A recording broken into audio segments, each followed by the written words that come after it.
yn gyntaf, dwi yn ymddiheuro, da chi'n mynd i arfer gwrando arna fi heb Siôn. So, mae'n siŵr da chi gyd i sylwi ar coesa fi trwy'r dydd heddiw yma. Dyma sydd dwi actually'n edrych fel. Ond diolch am groesawu Siôn, mae wedi joio bob eiliad o fod yma. Ac mae hwnna'n reswm i ddech chi ddod i Gwehyddu mewn 2 flynedd, cos gewch chi glywed mwy am y gwaith mae Siôn yn gwneud mewn 2 flynedd. Ond am heddiw, da ni'n mynd i fod yn siarad am MonologAYE. So Mared fi sy'n rhedeg y prosiect ymgysylltu celfyddydol yn Pontio yn Bangor, ac enw'r prosiect ydy BLAS. A dwi'n mynd i fod yn siarad am y prosiect yma, sef MonologAYE GIG. Mi nath y prosiect gychwyn yn wreiddiol fel prosiect i ddathlu Bangor. So dyna pam mae o'r enw MonologAYE, achos y Bangor Aye. Okay? A'r syniad oedd bod pawb o hyd yn deud bod Bangor yn, excuse my French, yn shithole. Ac oedd ychydig bach fatha, dydy o ddim, fel rhywun sy'n gweithio lot efo cymunedau Bangor, mae yna bethau ofnadwy o special a pobl arbennig iawn ym Mangor. Ac o'n i efo coleg fi Manon sydd yn eistedd fan'na, oedden ni'n trio trafod sut fydden ni ddathlu pa mor ffantastig ydy'r gwahanol rannau sy'n yna o Fangor.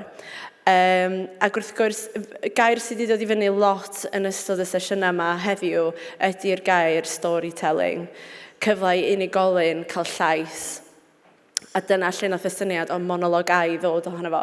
So nathon ni wahodd 10 person o wahanol ardaloedd o Fangor, o wahanol gefndiroedd ym Mangor, a cael nhw i weithio efo mentor. So gweithio un i un efo mentor, un ai sydd yn awdur neu'n dramodydd, a cyfle iddyn nhw sgwennu be di profiad nhw o Bangor, pam bod nhw'n licio Bangor i stori nhw. Ac oedd ganddo ni Nathan Abrams, enw i monolog oedd The Only Jew in the Village. So mae hwnna'n rhaid syniad i chi o beth di cefndir Nathan. Oedd gynna ni Briall sydd yn unigolyn sydd wedi byw ym Mangor ar hyd i hoes, ond efo anghenion arbennig. Mae gynna ni Marie yn fan'na, Christopher, Owen, Leo a Lisa oedd yn Ukrainian refugee oedd mond i bod yn Bangor am flwyddyn. A be ddodd allan o'r straeon yma oedd actually dathliad ffantastig o mae Bangor yn le arbennig. Yndi mae'r siopa di cau a mae'r stryd fawr yn edrych yn ofnadwy, ond mae'r gymuned dal yn fyw, mae'r bobl dal yna a mae bobl dal i garu Bangor. Ac oedd o'n brosiect mor llwyddiannus. So dyma Elaitan efo'i mentor hi, jyst i roi chi syniad pa mor agos oedd yr unigolion yma yn mynd efo'i mentor. Oedden nhw'n bwrw eu calon i'r mentor yma, ac oedden nhw'n dod yn ffrindiau. A fel o'n i'n deud, oedd yr profiad a'r straeon mor arbennig a mor bwerus mae'r llyfr wedi cael I gyhoeddi, plug. So, os di rhywun yn chwilio am monolog. Ond yn dilyn llwyddiant hwnna, o'n I yn y gym efo lot o nurses, digwydd bod yn y gym dwi'n mynd iddo fo, mae yna lot o nurses, ac o'n i'n gwrando yn nhw ddydd I ddydd yn siarad amdan faint mae gwrando ar y newyddion a gwrando ar politicians yn iwsio'r NHS fel punching bag, fel just cwyno amdano fo drwy'r amser.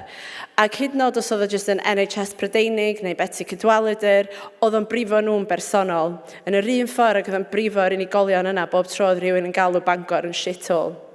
So dyma ni benderfynu wedyn, wel pam na allwn ni ddim jyst dathlu yr NHS, beth sy'n neud yr NHS, sef y bobl na sy'n troi fyny bob diwrnod ac yn gwneud y gwaith, yn yno, yn emotionally involved, yn cael ei dilo yn fudur, ac diolch ots be di'r heriau, maen nhw yna yn cael yr NHS I weithio. So dyma ni'n mynd ati I wneud MonologAYE GIG ar cyfarfod cyntaf, dyma rhan o'r tîm, dim y tîm I gyd, ond gathon ni gyfarfod I gyd dros Zoom I drafod be oedden ni'n mynd I wneud.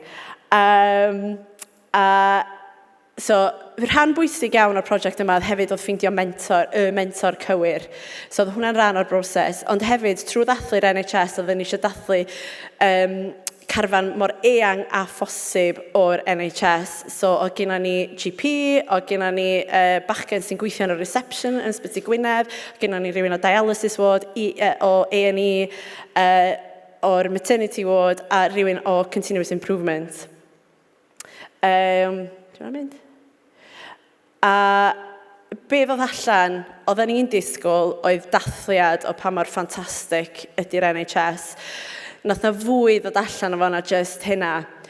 Oedd y broses o sgwennu i lot o'r awduron yma yn bron yn therapi. Oedden nhw'n sylweddoli bod gweithio i'r NHS mewn ffordd yn rhoi trauma iddyn nhw. Achos maen nhw'n gweithio mor galad mewn lle mor heriol, a wedyn yn mynd adra, a wedyn gorfod gwrando rhywun yn slagio lle maen nhw'n gweithio off ar y teli.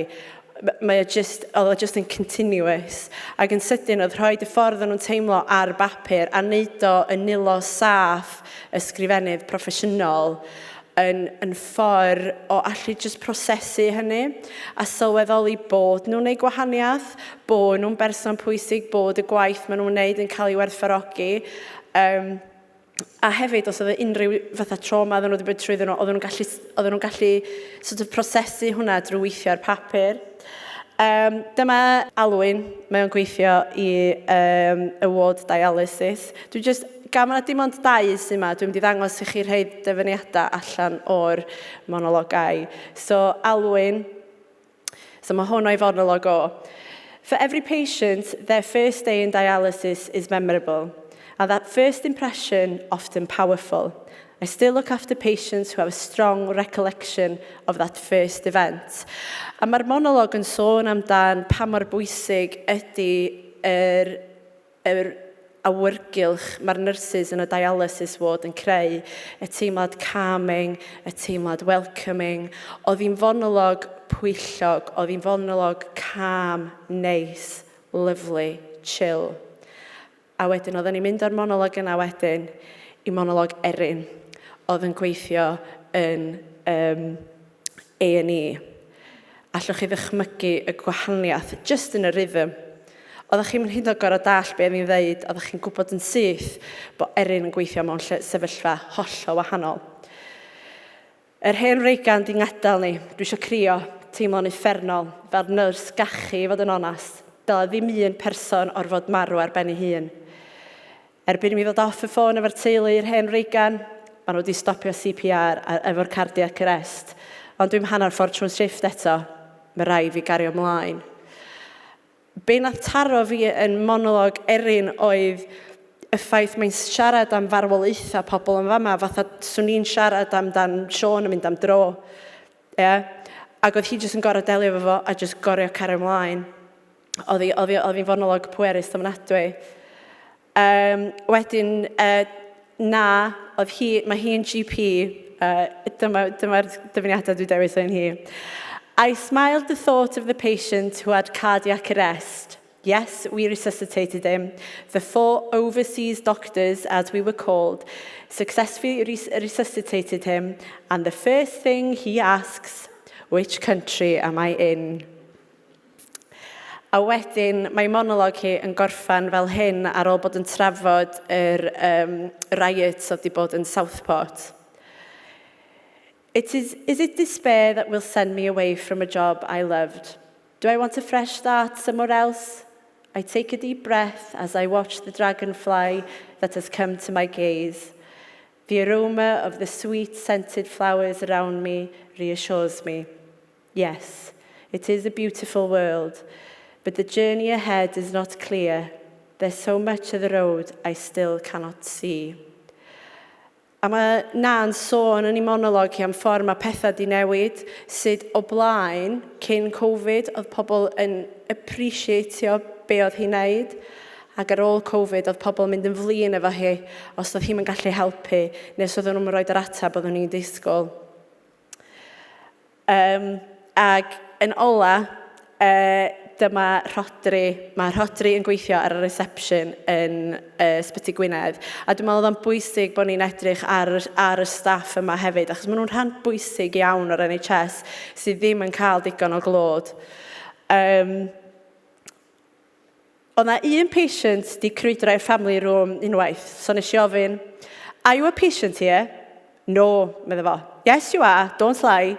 I'll make you a cup of tea now, let's go back."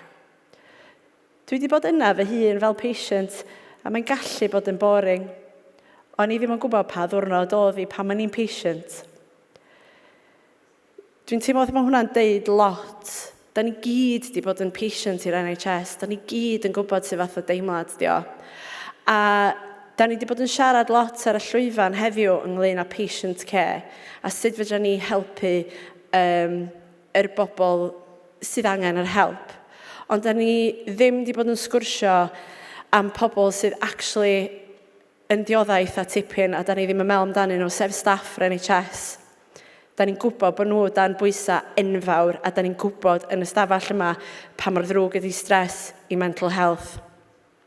Ac yn dilyn gwylio MonologAYE, mi nath Nia Jones o'r Ysgol Feddygol Prifysgol Bangor ddod ata fi, a rwan da ni'n cydweithio ar raglen efo myfyrwyr yn yr Ysgol Feddygol, nid just I feddwl am yr celfyddydau fel rhywbeth ar gyfer y patients, ond ar gyfer rhywbeth ar gyfer self-care iddyn nhw eu hunan. So sut da ni'n hyfforddi yr cohort nesaf o staff NHS I allu ymdopi efo'r stresses ac sut I beidio cael burnout. Achos os gynnon ni ddim staff yn yr NHS, gynnon ni ddim NHS. A mae'n hanfodol bwysig bod o'n rhan o'r sgwrs sut da ni'n cefnogi'n staff ni. Reit, dwi wedi siarad digon wan, achos ar ddiwedd y dydd, pwrpas MonologAYE ydy gadael i'r lleisiau yma siarad dros me'i hunan. So, dwi'n mynd I wadd Siwan gyntaf o'r improvement team, a mae hi'n efo monolog personol iawn am ei thaith hi, efo bod yn unigolyn sydd wedi bod cael problemau iechyd ac rwan yn gweithio ar health service. A wedyn, dwi'n mynd I wadd Briall. Mae monolog Briall yn cyffwrdd ar themau o infant mortality, felly os oes unrhyw un yn teimlo nad ydych chi ddim eisiau gwrando, mae croeso I chi adael just cyn monolog Briall. Ond diolch fawr iawn I chi am wrando a rhoi croeso mawr I Siwan. Diolch.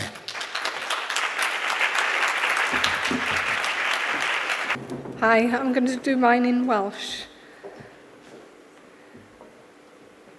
Dwi'n cerdded i'r ysbyty, dwi'n cerdded i'r gwaith heddiw fel pob dydd Llun arall. Mae'n bell I gerdded o'r maes parcio, ac unwaith eto dwi'n ffeindio fy meddwl yn drwm ar y gwaith sy'n o'n blaen, a sut I daclo dasgau anodd. Mae'r siwrna yma mor gyffredin, dwi'n ffeindio fy meddwl yn crwydro. Dwi'n dillad gwaith heddiw a dwi ddim mewn pyjamas. A mae mag yn llawn efo laptop, papurau, beiros a ballu, a dim dillad aros dros nos y tro yma. Ydw I wedi cofio fy pas? Dyma fo. Drwy'r drws troellig adnabyddus a gogla cyfarwydd yn fy nharo yn gymysgedd o gemegau diheintydd a phersawr pobl diarth. Ac am ogla glân, ogla rhyddhad, ogla cael mynd adra. Ond, eto heddiw, mae'n ogla gwaith. Rhyfedd mod i'n dod yn ôl i'r lle yma. Faswn ti'n gwneud unrhyw beth I fynd o yma blynyddoedd yn ôl. Wrth fynd yn bellach I mewn i'r adeilad, a dwi'n pasio'r adran profi gwaed a gweld y pobl yn disgwyl eu twrn, ac Dwi bron yn teimlo'r pigiad yn y fraich a gorfodi fy hun I ysgwyd y teimlad o ddisgwyl a poeni I ffwrdd wrth I mi rwbio mraich heb feddwl. Dim dyna pam dwi yma heddiw. Pasio'r arwyddion am peled yr ex a'r atgofion yn llifo yn ôl o'r oriau o ddisgwyl yn yr ystafell fach ar ochr y coridor, lle oedd na gymaint o fynd a dŵad. Finnau ar binnau yn disgwyl cael mynd I mewn, wedi bod yma sawl tro, a dwi'n cofio, yn sylwi, mor braf wedi cael bod nôl yn iach. Cyrraedd y fferyllfa rwan. Mae'n teimlad sydd yn dod drostau mor bwerus. Dwi'n stopio am funud i gymeryd mewn yr olygfa. Y teimlad o fod yn ddiolchgar am y moddion ac am funud i y moddion a nath achub fy mywyd wedi ei blethu efo atgofion mwy diweddor o weithio gyda staff yn y fferyllfa. Cael pleser o'i gweld wrth y gwaith a dysgu sut mae'r moddion yn cael eu prosesu a'i gyrru fyny'r wardiau. Rhaid symud ymlaen a mae meddwl nôl ar y gwaith o mlaen. Rhaid cofio sgwennu'r ddogfen ac yn diwedd y diwrnod.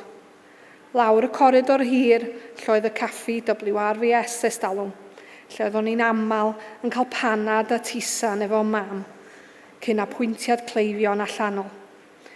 Cysur oedd cael panad a tisan efo mam. Methu peidio sylwi ar y cymysgedd o atgofion yn rhwymo i'w gilydd, o fod yn glaf ac erbyn hyn yn aelod o staff. Dwi'n cerdded lawr y coridors mae heb feddwl rwan, ond am flynyddoedd roedd rhaid meddwl a chymeryd a sylwi ar bob arwydd i wneud yn siŵr fod i'n mynd i'r lle iawn ac ar amser. Fyny'r grisia a fi rwan i'r llawr cyntaf. Dwi'n pasio'r nyrs yn ei uniform ac un o'r staff llaw feddygol. Nod o'r pen a gwen i gyfarch yn gilydd. O mlaen i, mae claf gyda'i gŵr yn mynd yn araf i fyny'r grisia fel hyn oeddwn ni. Dwi'n methu helpu meddwl sut oedd fy nheulu'n teimlo pan oedden nhw'n dod i'n weld sawl tro pan oeddwn ni yma fel claf. Ar y pryd, roedd hi rhy anodd i feddwl sut oedden nhw'n teimlo. Oeddwn ni eisiau gwella, yn reit sydyn mwyn bod adra gyda nhw, ond ni'n methu fy ngwely fy hun, methu'r sgyrsiau difyr dros panad ac ymlacio ar y soffa yn gwylio ffilms. Dwi'n cyrraedd llawr un ac ymlaen i fi i'r adran theatr. Dyma lle dwi'n gweithio heddiw. Pasio'r arwydd theatr a'r holl arwyddion diogelwch a cherdded lawr y coridor. Yr un coridor nes i gerdded pan fodd y merch wedi torri braich a'r teimlad pryderus o weld hi'n mynd gyda'r staff. Ond eto, gwybod bod hi mewn dwylo saff oedd yn ei chadw'n hapus a gwen mawr ar ei wynebau. Dwi roi fy mag i lawr yn y swyddfa ac yn mynd i'r ward i siarad efo'r nyrsys.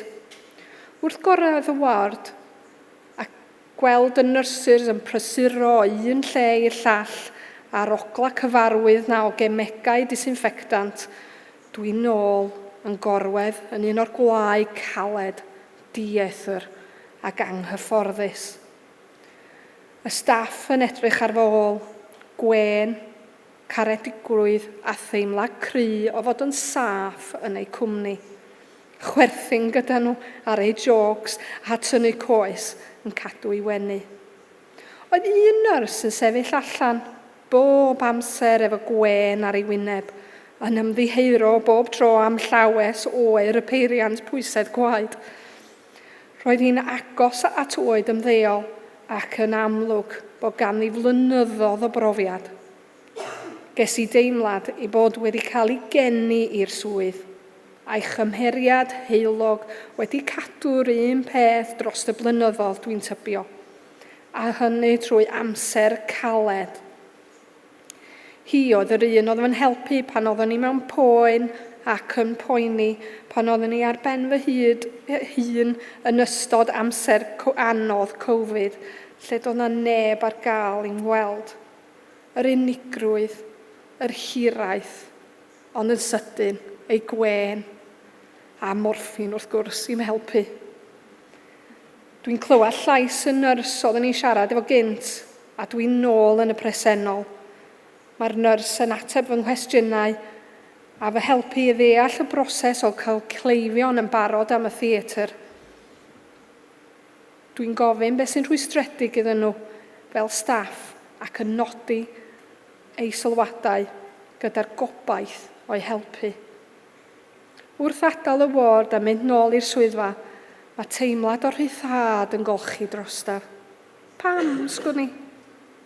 Wrth fy nesg, dwi'n gorffen y ddogfen, a mae fy sylw yn cael ei dynnu gan beth sy'n digwydd tu allan i'r swyddfa.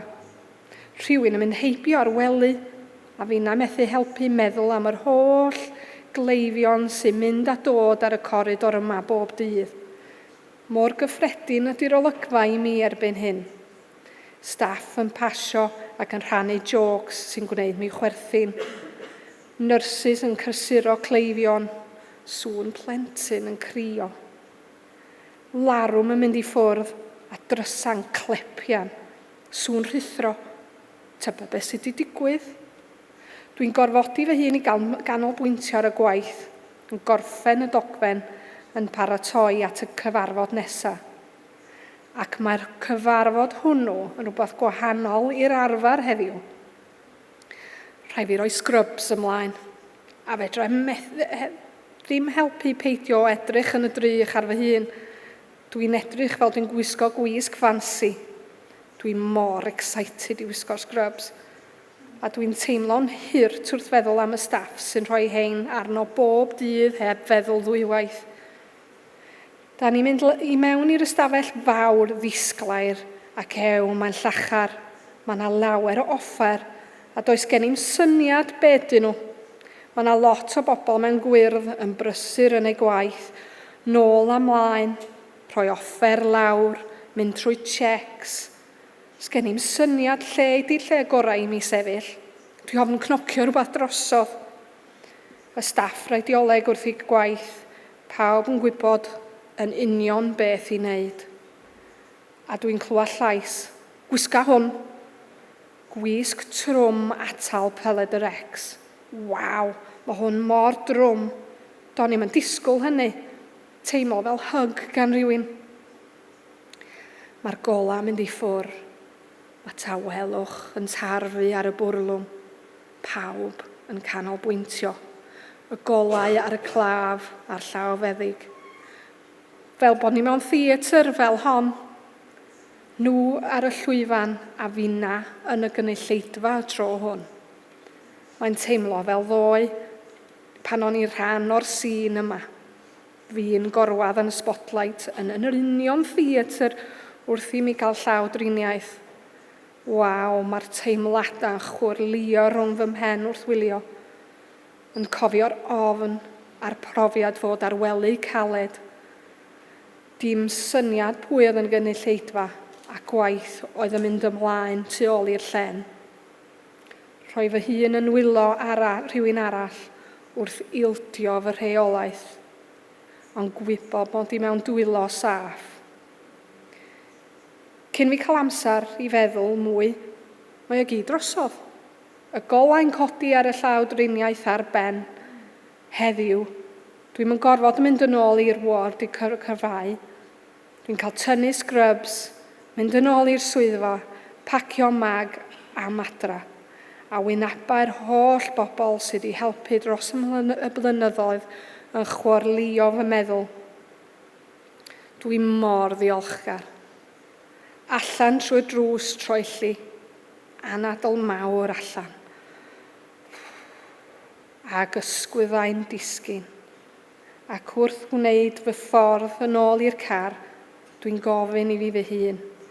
Pam mod i wedi dod yn ôl mai weithio? Lle ges i'r nerth ar ôl yr holl flynyddoedd o fod yma fel claf? Ac mae'r atab yn syml. Rhoi yn ôl i helpu bobl wnaeth helpu fi.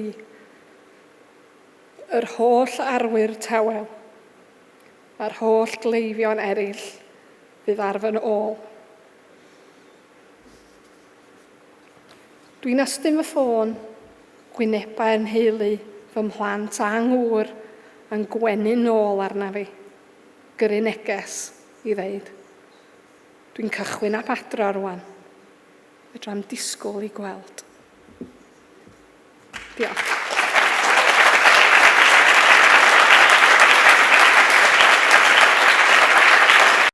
Dwi'n dda yn mwydro, ond dwi o hyd yn anghofio dweud pethau pwysig.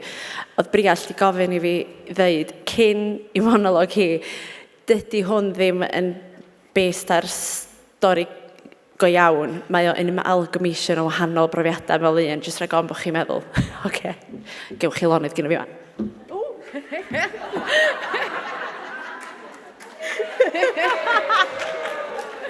Helo.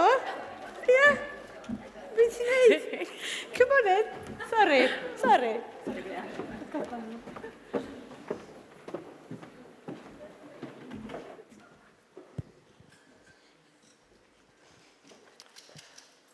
Dwi'n gorau blastio mewn i'r Gwilym ar y ffordd I gwaith. Gwibio mynd drwy pen rhos fo ffenest ar agor yn blwyddio canu. Double, gin a tonic. Tha bo fi nôl ar gaea steddfod fo peint yn bob llaw. Wbeth I gael distraction o'r ffaith mod I mewn chwarter awr a mor o gweithio 13 awr ar yn rhaid. Dim brec, dim diod, dim bwyd a dim PP. Mae Siôn wastad yn ffeindio fo nuts bo fi'n pi am ta 15 awr, ond, wel, os dwi'n cael cyfle I yfed, sem llawer o waith refillio'n digwydd nag oes. Reit, ffeindio lle parcio. Yes, diolch ti'n was sy'n dy 4x4 gwyn sgleiniog. Gwneud lle I dy well yn I Fiat bach cronclyd trydlyd. Bach o mascara ymlaen, splash siogled da, allan a fi. Nights dwi'n neud rhan fwyaf. Mae pawb wastad yn holi fi pan bo fi'n licio nights. Wel, I gychwyn efo'i, mae yna lai o'r malu cachu. Mae o just yn get on efo'r gwaith. Mae day shift yn nuts, de.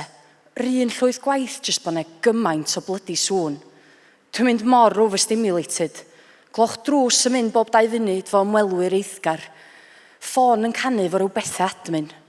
Managers nôl amlaen ar y ward. Housekeeper a ward clock yn cadw sŵn wrth y ddesg. A mae rwy'n yn trio mopio'r llawr o dan yn rhaid I. A maen nhw'n disgwyl I fi fedru canolbwyntio ar beth dwi'n neud. Gwaith papur, a ie, mwy o waith papur. Fewn a fi leibod. Mae Jan edrych dda bod hi'n barod I roi punch I Dr Wytad, a Linda Drian yn diferu mewn chwys. Maen nhw wedi cael shift from hell o be dwi'n weld. Iawn, Jan. Mae'n not digon sarug dwi'n gael nôl. Fewn a fi i'r handover room, a dwi'n gobeithio gael gwpl bach neis I edrych ar ei hole heno ma. Briall, will you go to room 5, please? Oh, God, gret. Babi cynta, a mae mond yn 2 centimetres. Mae hon am fod yn noson hir. Fewn a fi, a dwi'n cael rhyddhad yn syth o weld mae Cymru dyn nhw. Fy'n am rhaid I fi stryffaglu siarad Saesneg heno ma diolch byth.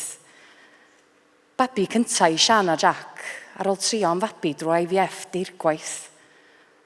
Bechod, esgob, mae rei pobl I wedmygu, a'i penderfyniad nhw'n hynod. Sgynnoch chi enwau? Classic o gwestiwn, a mae wastad yn gweithio. Wel, oes, ond da ni'n di deitha neb eto, ond Awel Gwyn fydd I enwi. A mae'r ddau yn sbio ar ei gilydd yn gariadus. Am change, dwi'n eitha licio'r ddau enw. Do'n i'n faint o weithiau dwi wedi gorfod dal yn hafod ach o bod 'na ryw enw sy'n hollol awder. Cofio rhyw gwpl yn meddwl bod nhw'n mega trendy. So she's going to be called, Mishka Rose Mercedes. Hey, Dol, what do you call that thing between the names again? What do you call it? Oh, yeah. So Mishka Rose Mercedes - Jones. But with a Z at the end of the Mercedes, yeah? God. Pob dilledyn a blanced di cael ei embroiderio. Mae eisiau meddwl am ddyfodol o babi fyd oes. Diolch byth oedd hi'n adeg Covid, lle o gynnau fasg I guddio yng Ngwyneb. Mae'r noson yn mynd reit handi. Dwi'n teimlo atho bod ni'n ffrindiau a di closio'n gwbl ddiymdrech.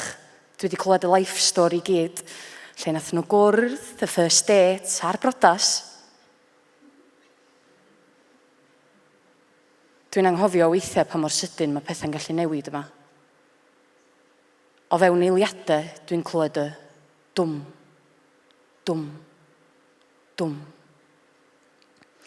Di curiad calon babi yn fod rhywun peth ag yn chi a fi. Mae'r galon fach fod i rasio mynd. Arwydd o'r bywyd bach perffaith yn ysu ddod allan i'r byd mawr dryslyd ma dyn ni gyd yn drio byw ynddo fo. Mae'r contractions ma di para oriau a dwi'n gallu gweld bod Sian yn cychwyn blino a'r babi'n blino'n waith fydd. Decelerations dyn ni'n ei galw nhw, sef curiad calon y babi'n arafu. A mae rei decelerations yn waith na'i gilydd. Ond mae'r un yma, mae hwn yn teimlo fatha oes. Mae hwn yn wahanol. Dwi'n canu'r gloch ar gyfwng a dwi'n teimlo curiad yng nghalon una'n cychwyn rasio mynd. Chwys llugoer yn dechrau diferu a'n halca ni. A chledren wylo'n bigog o boeth. Dwi angen help. Dwi'n gofyn i Sian druan droi ar ei ochr a gofyn os gai jecio i weld os ti di dailitio. Mae yna fil o feddyliau'n gorlenwi mhen, ond mae'r galon dal yn araf. Dwm. Dwm. Dwm. Dim ond 5 centimetres a dim newid yng nghuriad calon y babi. Mae'r stafell yn llenwi fo pobl a dwi'n gweld y panig ar wyneb Sian a Jack. Mae'r sŵn yn fyddarol, pawb yn siarad ar draws ei gilydd, ond y sŵn sy'n atseinio dros bob dim di'r galon fach, yn stryglo fo bob eiliad sy'n pasio. Dwm. Dwm. Dwm. Mae'r 5 munud nesa'n ras wyllt o symud Sian i lawr i theatr. We need a cat 1 section now, we need this baby out. Dwi'n deud, Sian, mae rhaid ni gael y babi allan. Yr unig opsiwn ar y funud ydy C-section. O fewn eiliadau, mae'r cynllun gwreiddiol, yr enedigaeth o'n ydy hir o beithio amdani, di hen fynd drwy ffenest. Briall, mae nhw beth yn bod, Just gaddo i mi ni edrych ar ôl y babi. Dim ots amdana i. Da ni'n rhedeg a Sian lawr i theatr, a dwi'n deithi, fe rai nhw rhoi general anesthetic i ti, Sian. Sem amser i gael spinal, fe rai ti fynd i gysgu. Mae hwn yn argyfwng. Y math gweitha. Y math dych chi'n weld mewn ffilm, ond dio byth cweit yn wir. Ond ma hwn yn wir. Gaddo i mi wneud i edrych ar ôl y babi. Gaddo i mi. Mae hwyneb i'n llawn ofn. A'r oll fedra i wneud ydy gafel ni llaw hi. A dwi'n aros yno. Yn gafel ni llaw hi'n dyn nes bod yr anesthetic yn ei le. Mae'r oriau nesa'n blur.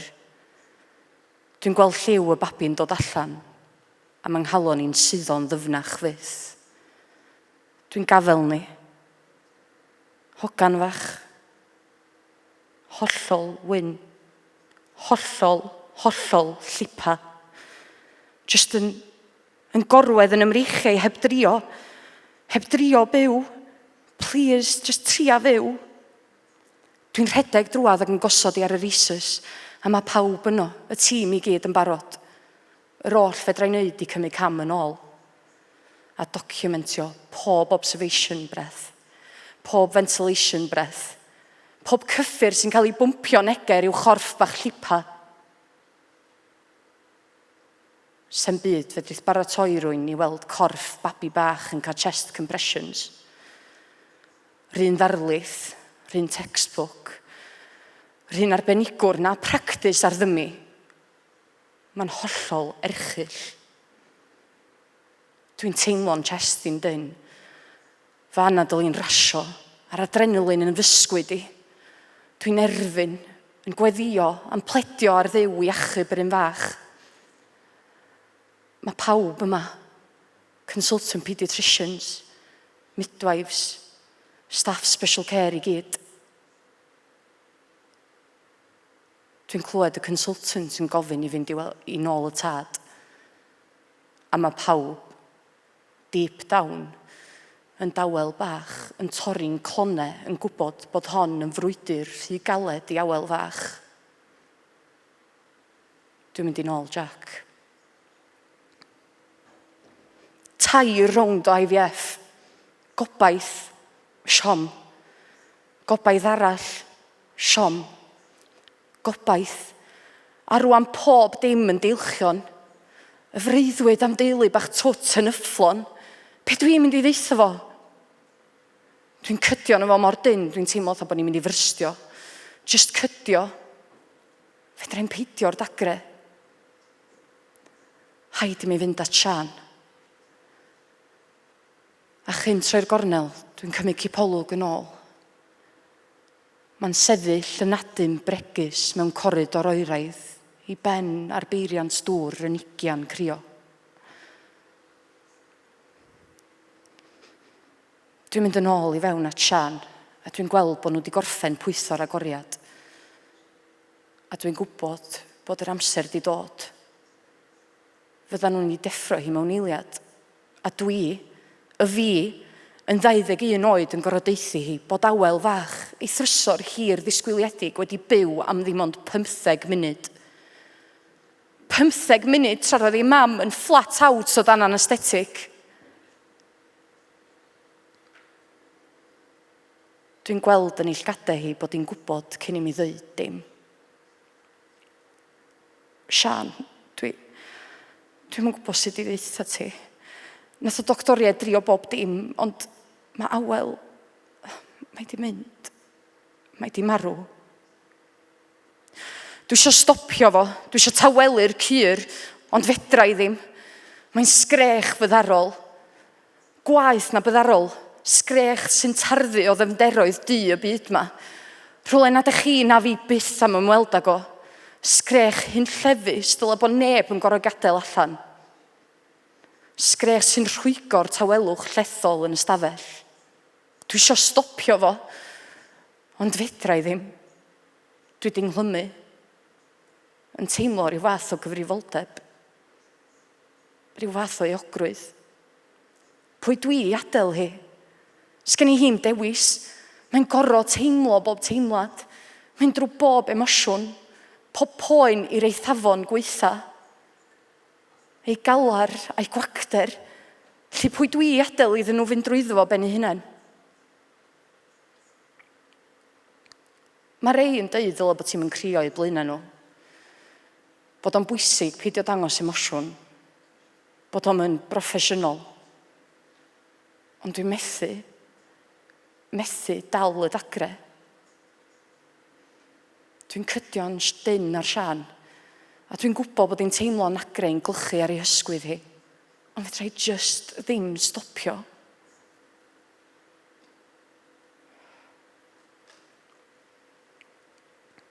Dwi wedi pendroni ambell waith os oedd gwybod y mod i'n brifo yn llygedyn bach o gysur iddi. Yn bod i'n galaru hefyd, yn bod ni'n caru awel. Dwi'n gafel mi fel gefel. Dwi ddim am adael i mi fynd, a dwi ddim am ollwng gafael. Dwi yma, dwi efo ti. Dyn ni yma, dyn ni efo chi.